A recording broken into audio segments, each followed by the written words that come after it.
1,000-pound sisters. 1,000 pounds. Tammy, the cat, has been admitted to the hospital due to an infection in her mouth.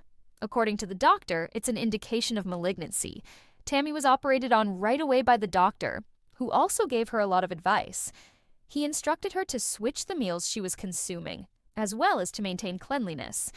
Tammy was a legendary cat, not just any cat. She had developed into a gentle giant who spent most of her time relaxing on large cushions, eating on snacks, and allowing the children of the neighborhood to rub her fluffy tummy. She was known throughout the small town of Green Willow as the 1,000 lb cat, 1,000 pounds sisters. She was huge, yet she had a sweet heart and a purr that was much softer and could make the windows quiver. However, something had changed in the last several days. Tammy's purring ceased. Her favorite tuna delicacies were turned down by her. Worst of all, she continued to paw at her mouth as though something was painful there. That morning, her owner, Mrs. Lila Bennett, observed something unusual: dry drool under her chin. Lila saw the redness, swelling, and foul odor as Tammy opened her mouth a little. Tammy's eyes were weary and beseeching. Lila nearly lost her heart. "We're heading to the hospital right now, Tammy, my love." The visit to the emergency room. 5 personnel and a special lift were needed to get Tammy into the pet ambulance, but the team moved swiftly. The entire neighborhood gathered outside to watch the big but cherished cat being carefully loaded into the car with trepidation. They were greeted at the door of the Green Willow Veterinary Center by one of the most renowned animal surgeons, Dr. Hartley. He pressed Tammy's jaw, checked her gums, and examined the swollen area inside her mouth as part of his thorough examination. A troubled expression intensified on his face. Dr. Hartley carefully took off his gloves and remarked, "I have to be honest. It's possible that this infection is more than just an infection. It might indicate cancer." Lila let out a gasp, her eyes filled with tears. Tammy meowed softly and painfully. The doctor went on, 1,000 pounds sisters, but don't panic. We can save her if we move quickly. The emergency procedure. Tammy was prepped for surgery in a matter of minutes. They pulled out a special surgical table, one made for big animals.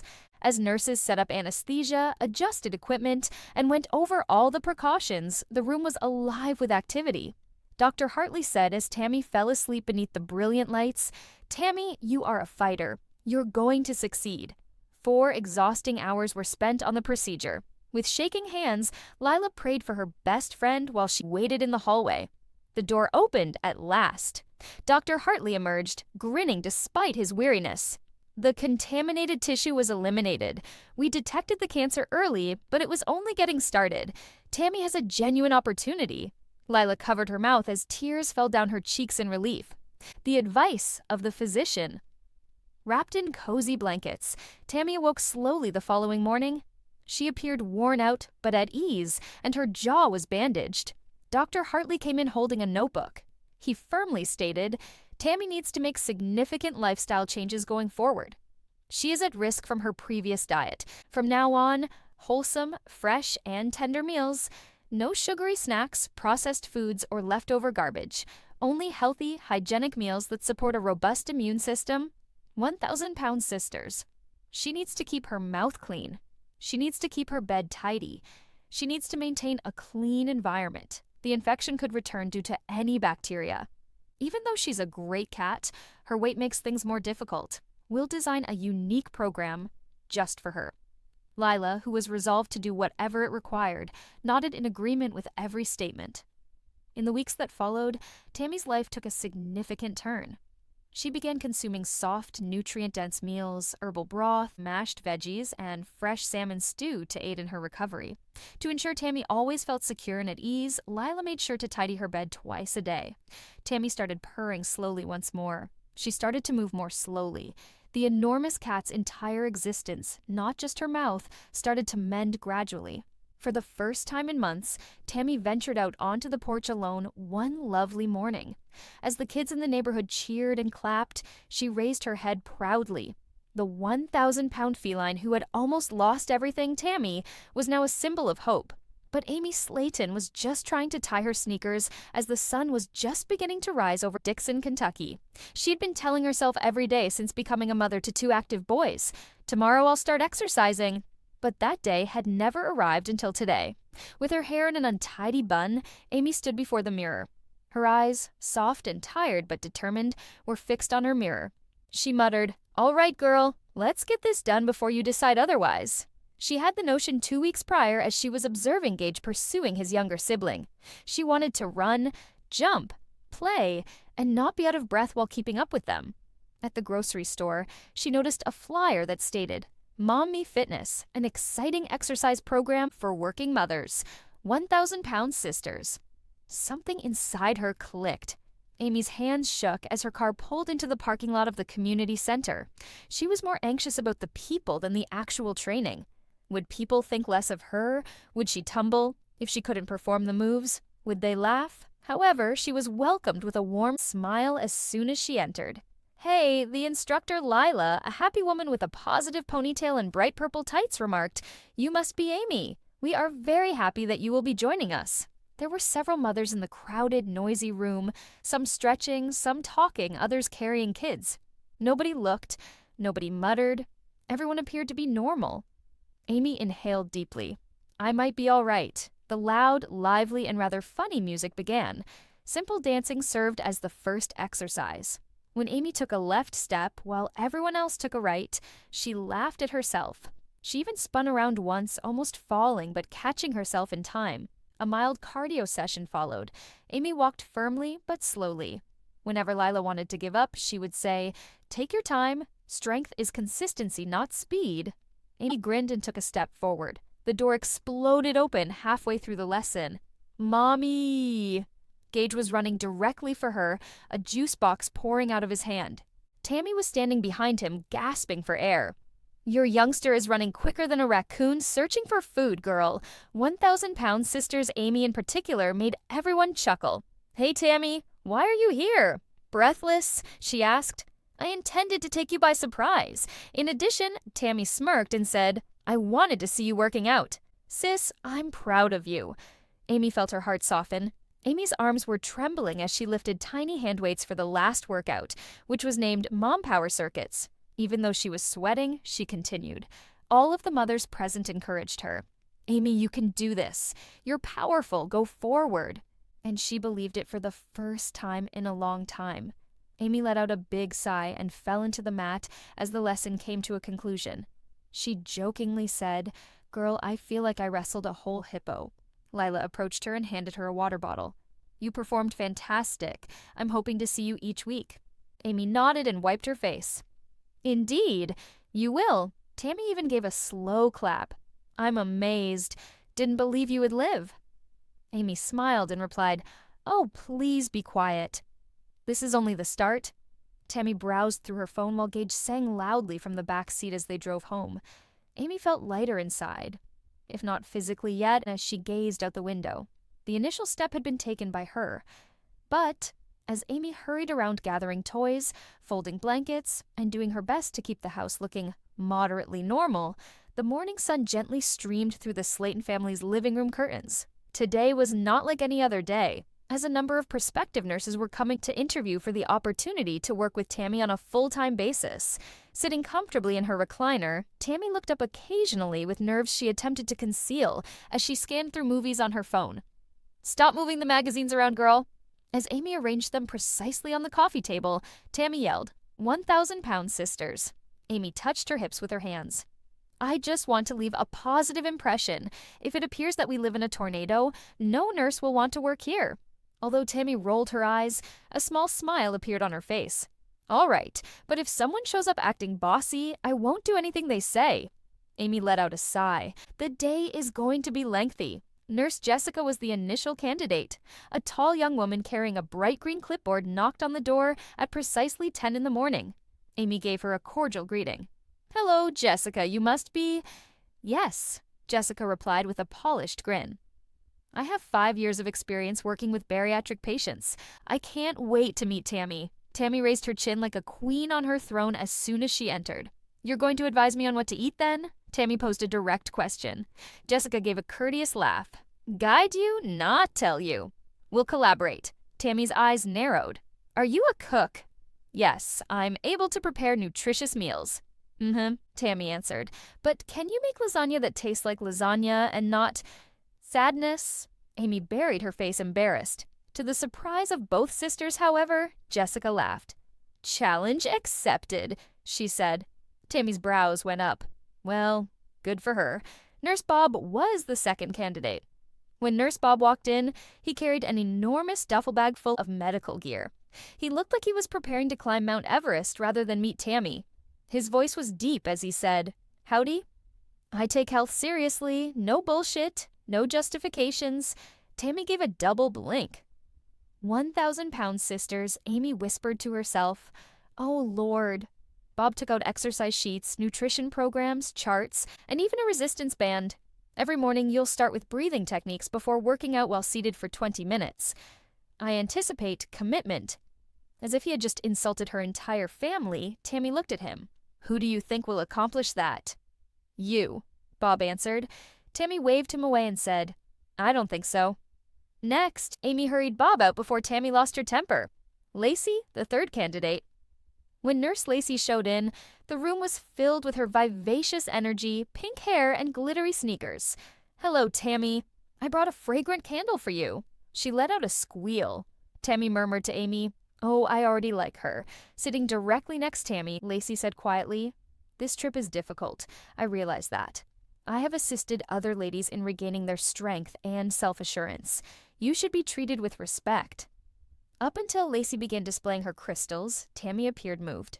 For emotional stability, this one is... Perplexed, Tammy leaned back. The negative energy is chased away by this one. Girl, she thinks she's on a magic show, Amy muttered.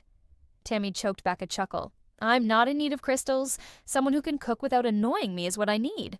With her gems trembling in her purse, Lacey departed. Nurse Daniel was the last contender. Daniel did not treat Tammy like a wayward child or a fragile doll. Instead, he was composed and respectful. He said, I read your file. You've made great progress. 1,000 pound sisters. My role is to encourage you so that you may push yourself, not to push you. Tammy's stern face softened. Are you a cook? She inquired. Indeed. I can also prepare lasagna that isn't depressing. Amy started giggling. Tammy's lasagna test was passed by him. Surprisingly, Tammy listened when Daniel demonstrated a breathing technique to help her relax. Amy and Tammy sat at the table with iced tea after all of the interviews. So, who do you think is best? Amy asked.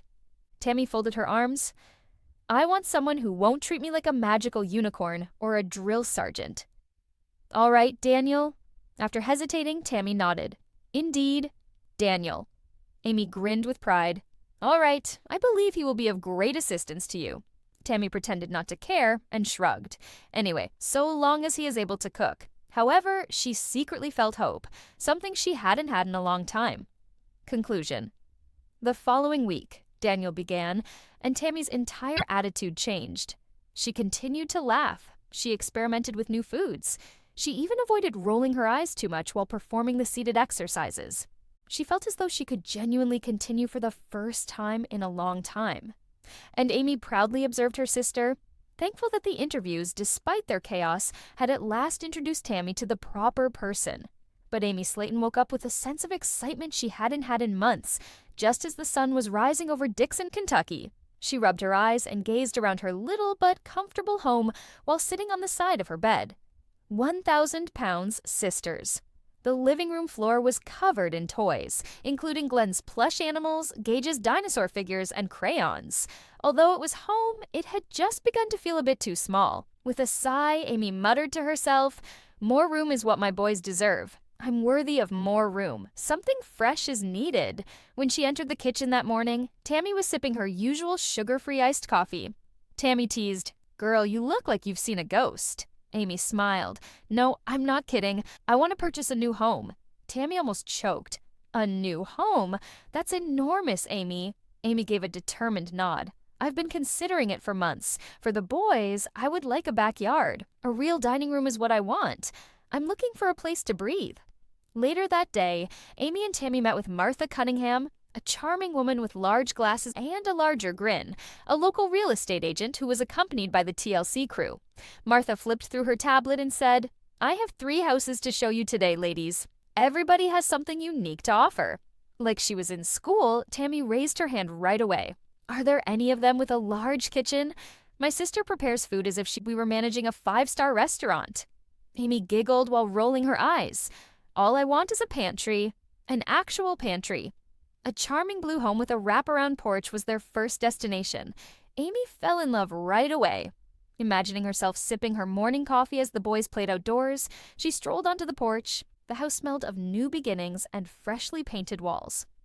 1,000 pounds sisters. The kitchen featured sleek modern appliances and white cabinets. The living room was enormous, and the garden extended to a tiny brook. That's it, Amy muttered. I sense it. However, Tammy, who is always pragmatic, shook her head. This backyard floods every spring, Amy. The ground is muddy all over. You'll drown attempting to barbecue. Amy let out a groan. Why must you sabotage everything? Because I cherish you, Tammy answered. The next residence was intriguing. It was ancient, too old, the kind of house where even when no one is walking, the floorboards squeak. Amy froze when she entered the living room. With trepidation, Martha laughed. Well, it's historic. Tammy cast a wary glance around. There are spirits in this house. I can sense them. Amy heard an odd thump from above and refused to go upstairs. No, I'm not bringing up my children in an unfavorable or hostile environment. They hurried off. The last property was a contemporary brick home with high ceilings, a large kitchen, and a backyard large enough to accommodate swing sets, inflatable pools, and 2 hyperactive boys. Amy gasped as soon as she entered. It feels like paradise. Sunlight streamed in through the kitchen's huge window. A large dining area, a walk-in closet in the master bedroom. What's the best part? A bright green playroom that has previously been painted. Tammy grinned with pride. You see, the one is this. I can see us all hanging out here as you cook, and the kids run about. 1,000 pound sisters, Amy's eyes got wet. Are you sure I can afford it? Martha moved forward. You can without a doubt. Additionally, there is space in the back for your ideal garden. Amy gave Tammy a firm hug. Sis, I appreciate your belief in me. Tammy gave her a hug in return. We've progressed too much to stop growing. Amy signed the documents 3 weeks later. With their laughter resonating off the walls, Gage and Glenn dashed through the deserted living room. Tammy brought a potted plant she had purchased as a housewarming gift as she entered the front door. Tammy joked, "This plant better not die." Amy chuckled. "It is your fault if it dies. You brought it." The moment Amy triumphantly stood in her new kitchen, grinning wider than she had in years, was caught on camera. She declared, "This is a fresh start for me and my boys. A location that allows us to develop, dream, and create memories. I'm pleased with myself." And she really was, for the first time in a long time. But standing in front of her bedroom mirror, Amy Slayton smoothed down her flowered shirt and inhaled deeply as the brilliant Kentucky morning sun poured through the shutters. It was a momentous day, one she had contemplated for years. Her consultation for plastic surgery had finally come. "Hey, Tammy, are you prepared?" Amy grabbed her purse and called. Raising an eyebrow, Tammy rolled in her motorized chair toward the hallway. "I've been prepared, girl. It's you who's taking forever. Are you attempting to win over the doctor or what?" Amy laughed. "Just a bit. All I want is for him to believe me." As usual, the film team followed them as they got inside the vehicle. 1,000 pounds sisters. Amy gazed out the window as the van began to move, thinking back on everything that had led her to this point. Her weight loss journey, the highs and lows, the moments of uncertainty, the triumphs, and the inner strength she had discovered. In a whisper, she said, "This is for me." For a fresh start. The plastic surgery facility was sleek and contemporary, the type of structure that made Tammy mutter, "Dang, they fancy." Nervous yet delighted, Amy entered. With a kind smile, the receptionist said, "Hello, Amy. You will visit Dr. Jensen soon." Amy wrung her hands and sat down. Tammy pushed her. "Remain calm. You have progressed this far. It's not nothing." After a few minutes, a tall, amiable man wearing silver glasses emerged through the open door. "Hi, Amy. My name is Dr. Jensen. Let's go discuss your alternatives." Within the consultation room, with a large mirror and medical charts illustrating various processes, the space was well lit. Dr. Jensen pulled up a stool while Amy sat on the exam table. He said, "So, Amy, Tell me, what has brought you here today? 1,000 pounds. Sisters Amy inhaled deeply. Well, I'm happy of myself because I've shed a lot of weight. However, I still have extra skin all around. Welcome to my channel, lovely viewers. My name is Mina, and I hope you're having a great day. When I wave, my arms flap, my stomach hangs, and I want to feel at ease. Remember to subscribe to the channel if you enjoy the video.